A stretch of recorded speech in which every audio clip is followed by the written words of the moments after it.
So coming on to HMOs, I mean, there's a lot of legislation and a lot of people being caught now by having to register as a HMO, houses of multiple occupancy, and when you're looking at trying to obtain a mortgage, if you are buying a property which has got 3 or 4 different rooms all being rented out, then the criteria gets harder again. So it's basically, it makes it more complicated. Generally you've got higher interest rates, you have got bigger deposits, and absolutely more paperwork. There's no question about it. The process now is getting much longer and more tedious. Portfolio lending. So this came through. This is just come in the last couple of years. Well, in fact, it was October last year when this came in.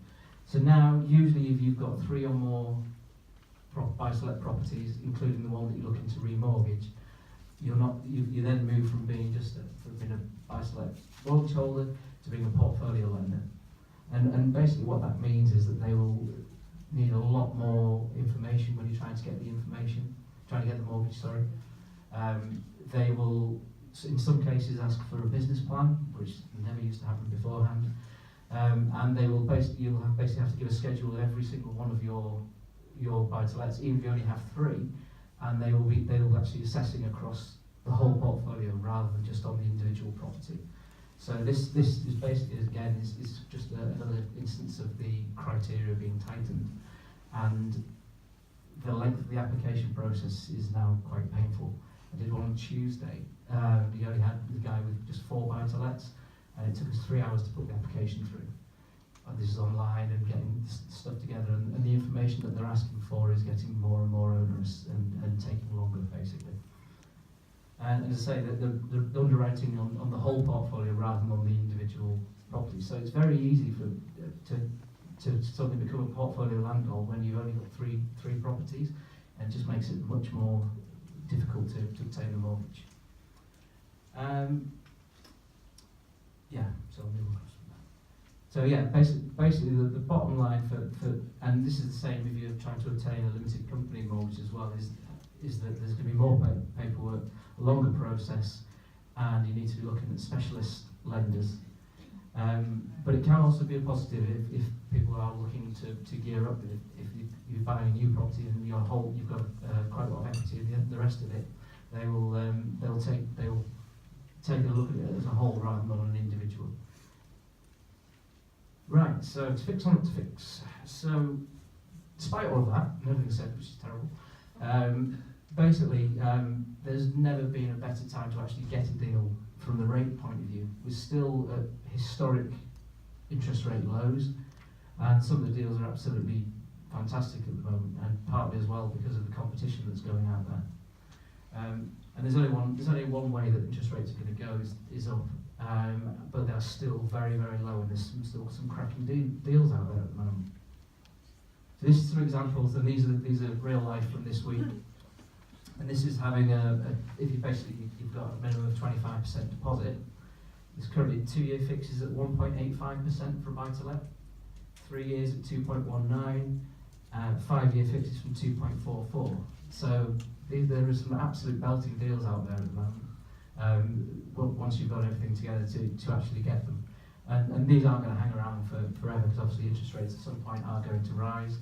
But if you're looking to refinance, then there's some really, really good deals out here at the moment. I'm just going to finish very briefly. As I said, we look at everything. We're not just dealing in the mortgage market. We do holistic tax planning and investments and pensions. And there are lots of tax issues that arise in this buy-to-let market. CGT that we've been talking about earlier on, income tax issues, and inheritance tax. So just as a recap, basically above £325,000 assets in estate asset, you're looking at 40% tax. So if you've been building up a property portfolio over time, then there is a very high likelihood you'll be paying quite a bit of inheritance tax. CGT, as mentioned earlier, is either 18% or 28%, depending on if you're a basic rate or a higher rate taxpayer. So within our world, property is one of the harder things to deal with, because you can set up some trust, but it's very limited in the amount that you can avoid use to avoid the tax, and also very complex. And so a lot of the time it's basically a choice for some people is to, if you're building up a large portfolio, whether you'd rather pay the tax now and suffer 18 or 28%, or hit it on your estate for your children later on at 40%.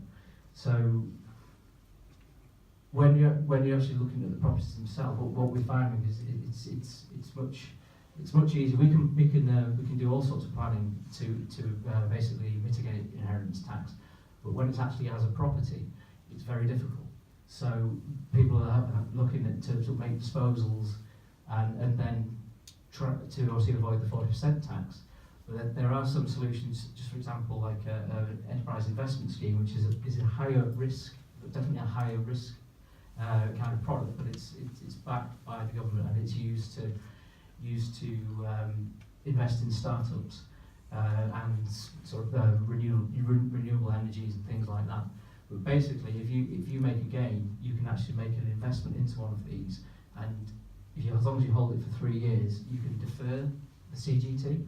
So basically, you can make the investment, and if you don't sell it, then it will stay with you until you die. And the point of them is as well that they actually qualify for business property relief, which we discussed beforehand.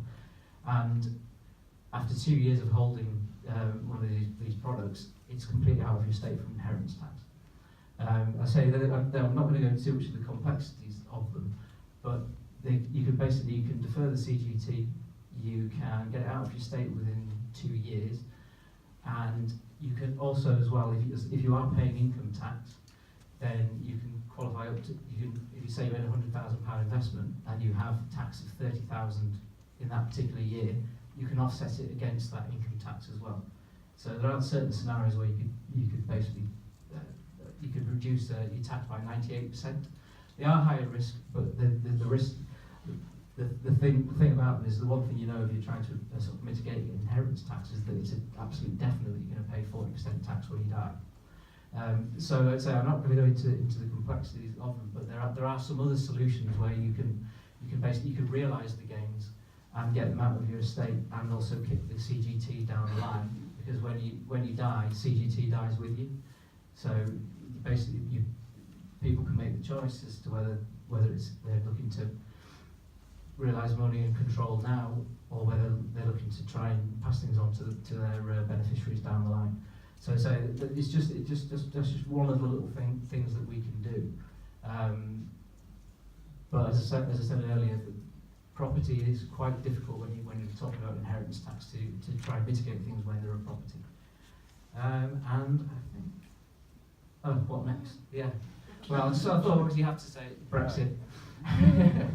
So who knows what the impact will be, but basically what we do know is that there will be continuing regulation, things are more complicated, and there's definitely a need for specialised advice out there. I mean, there's complexities everywhere with the tax, with getting a mortgage, with buying it. There's such a complexity out there. Doing it yourself is fine, but you need to take some specialised advice, basically.